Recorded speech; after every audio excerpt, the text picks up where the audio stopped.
My ex Rose, and I have a son, Jason. He is 15 years old. We broke up when Jason was 5. Rose has Jason on weekends. Rose married her now husband when Jason was 10. Her husband has 2 children, they are 17 and 16 and live full-time with them.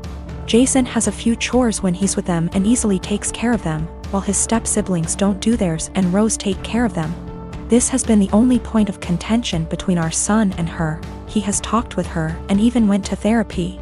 It was when Jason was 12 when we switched days. We stayed like that for a year and a half, but since things never really got better, we went back to our initial agreement. The situation is still the same, and a year ago Jason came to me complaining about it. I had run out of things to say to him when it comes to this subject, so I threw almost the same pep talk my old man said to me when I was about the same age as him. I told him that I understand that it sucks. While they can't do anything, you can do everything. You can cook, clean, do well in school, drive, handle your own money, and you even know how to handle the bills, and I'm not counting the things you've learned from your grandparents and your uncle. I can send you to live alone right now like my old man did with me, an inside joke. And I wouldn't worry, because even if you don't know how to do them, you take the time to learn. You are already ahead of many kids your age, even ahead of some adults. Do your part, and as long as she doesn't make you do their chores, let your mother take care of it. Just focus on spending time with her the way you've been doing so far. The world is going to hit your step-siblings hard one day. Jason took it well, and things have been going well until yesterday. He went out with his mother, and when they returned, they found their house a complete mess. I don't know what they did, but it was bad enough that Rose snapped and finally forced them to clean the house. The kids tried to get Jason to help them because they were struggling, but he refused, claiming it wasn't his mess. They kept nagging him, and Jason told them that I was right. They are really useless. His mother asked him if I really said that. He said I didn't, but it can be summed like that. He called me at night telling me that he probably got me in trouble and explained the situation. Rose with her husband came today about what I said. I told them that I never called them useless and explained what I said. But useless never leave their minds, and told me I'm an asshole and to stay out of their business. Rose and her husband comments were more about her kids, who I don't care, but when it comes to my son, of course I will.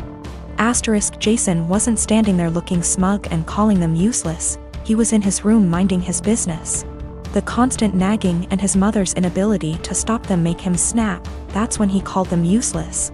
He knows he should ignore them or be more tactful, but I get it. His patience has limits just like everyone else. He apologized to his step-siblings before he came back to my house yesterday. He also apologized to me for kinda throwing me under the bus, but I told him it was unnecessary, everything cool between us. Why did he keep going to his mother? He wanted. Last year he was on the fence about going back, but after our talk, he finally accepted that his mother wasn't going to change, and he decided to work around that because he still wanted a relationship with her. Their relationship actually got better, but after what happened, their relationship is going to change.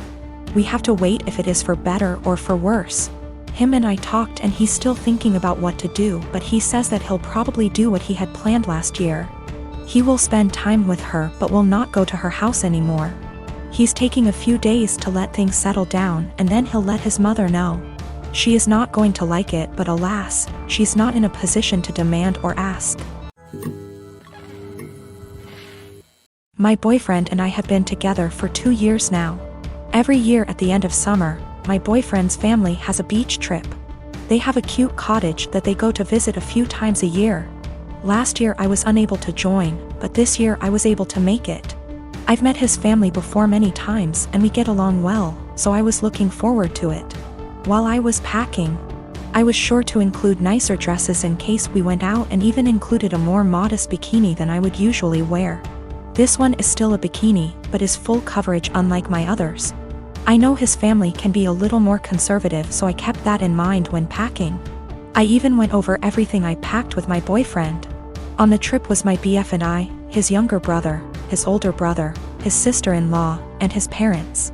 The first day went by really well. Our flight didn't have any issues. We unpacked, got settled, and all went out for dinner. The next day we had planned to go out on the boat. So I put on my bikini and had to cover up. No one said anything to me as we were leaving, or even when we were on the boat. I spent the whole day in my bikini without a single comment. It wasn't until that night I realized people had an issue with it. We were all drinking on the boat, with the exception of my BFF's sister-in-law because she's pregnant. And we continued drinking when we got back. So after dinner, we were all pretty wasted. When we were talking about our time on the boat, my BFF's dad made a comment about how everyone was staring at me because of my slutty bikini. I was embarrassed and just laughed it off, but then everyone else chimed in to comment on it. His mom laughed and said it was fine, that she would wear nothing if she were young again. But then his younger brother said that I basically was wearing nothing. I defended myself and said it was the most conservative suit I had. And then his older brother said that it didn't leave anything to the imagination. And that if he were single, he would have tried to steal me away. That comment made me pretty uncomfortable, and I could tell it made his wife uncomfortable too. I asked if she would wear bikinis on the trip and my BFF's dad interrupted and said that she did, but it was different. My BF just laughed along with all of this, didn't even see anything wrong with it. When I told him to say something, he said that I did look like I was trying to get dick down. Well, that comment was the last straw. I went to our room. I wanted to leave early after all that. But we only had a few days, so I just pushed it in the back of my mind and kept to myself the rest of our trip. I know they were just joking, but what they said really bothered me and made me feel uncomfortable. I'm not sure why my BF doesn't get that. He just keeps saying that they were joking around. But it obviously wasn't very funny to me, so now he's saying I ruined the trip by moping around the rest of the time. My dad married my stepmother 3 months ago, and I feel like it made my life significantly harder and less pleasant. They moved in with us, and for the indefinite future this situation will not change. We have a 3-bedroom house, and before they moved in, my dad and I had our rooms, both with bathrooms. And there was a smaller room which was a study for my dad. After they moved in, Jenny, 16, turning 17 next month, got my room. And I had to share the smaller room with 11-year-old Tom and 10-year-old Mike. All my books, my telescope, my stuff are packed and in the basement now since there's no space anymore. This made me real angry, but my dad told me that I have to be a team player, and this is what him and his wife agreed on. Jenny treats me like shit. She sometimes acts as if I'm not there at all, and sometimes is super aggressive and hostile towards me. The other, I asked Tom to stop going through my things, and she became so angry that I have no right to order her brother around. She told me to get it in my thick skull that I'm not their big brother to tell them what to do, even though all I asked was for them to stop going through my things. She said it's best if I don't talk to them at all, since that way they will get less influence from a weirdo like me. What I don't get is that if she's so concerned that I might leave a bad influence on Tom and Mike, why doesn't she take them into her room? Tom and Mike don't respect any boundaries. They're always through my stuff. I have a watch which was a gift from my mother. She died of cancer, and they took it from my drawer and lost it. I found it weeks later in the basement with its front glass broken. Before they moved in, I used to get a $100 allowance every month. Now Jenny gets $75, I get $35, and Tom and Mike each get $30. I had an Xbox, but these kids broke it down. I used to spend a lot of time with my dad. He used to come see me play basketball almost every week. He hasn't done it even once in the past 3 months since he's always working overtime. We eat out once a week, and none of them in these 3 months have been to any of my favorite places, but Jenny, Tom and Mike have each chosen their favorites more than once. I complained about all of it to my father last week, and he told me that family is all about sacrifices, and I have to make mine. Haven't I made enough sacrifices already? I feel like I'm the only one making sacrifices. I looked forward to them moving in here, but I now feel like an outsider at home. It's not my home anymore. Life has become very difficult for me. I spend as much time as I can outside because inside is so frustrating, but this is causing problems as well. My dad keeps telling me that not being around means I'm not accepting them as part of the family, while in reality it's the opposite. So I get grounded for not being around, and being around is horrible. I don't want to live here anymore, but I'm only 15 and can't move out. I have nobody else who can take me in. I can't stay here for 3 more years. I'll go crazy. I often fantasize about running away at night, but I know that's also as horrible, if not even more. I'm a 28 and I have a sister. For the sake of story, I'll just call Jane. Jane is married to Bob and they have 2 kids, boy and a girl. My niece and nephew are wonderful kids and no trouble at all. They fight as siblings do, but nothing big. I love them. Now for about 2 years, I did live with my sister. It was a miserable time that really affected our relationship. She saw me as free labor, money, and babysitting. Even when I managed to get a small part-time job, she demanded I hand over nearly half my pay or get out. It was hell as she took completely advantage of me. I moved out as soon as I could and we have little contact outside of family gatherings. Now after I moved out, she started complaining how she has no help with the kids and never gets a break.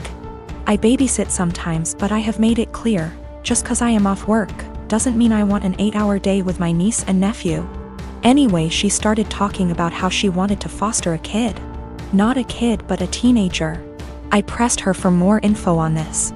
She wants to adopt a teenager so she has a live-in babysitter for her kids. This is her logic. I want a kid around 16 or 17, someone who may have been in the system for a while. They can share a room with your nephew. She only has a 3-bedroom house, or sleep in the garage. They can help me with housework, chores, cook, and help me with my business. She bakes and sells cookies, also babysit the kids so me and Bob can go out sometimes or have some alone time. They'll be so grateful for a home and won't complain. I won't have to pay them at all. And then when they turn 18, I can just sign up for another foster kid.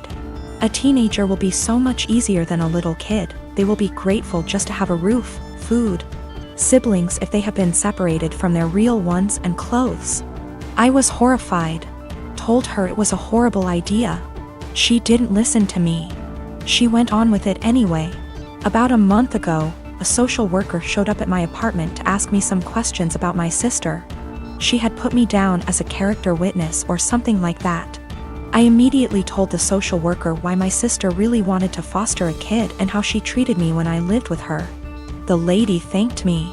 My sister called crying, saying that she wouldn't be considered for any adoptions or fosters. The social worker told her that they felt her home and her weren't a good fit. She asked if I said anything, and I told the truth. She went off on me, hung up, and we haven't spoken since.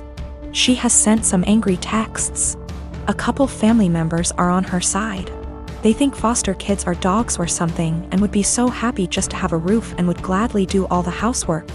No child is in control of the circumstances that may have landed them in the foster care system. They are children and still human. They deserve a loving home and care. Do right by a foster kid.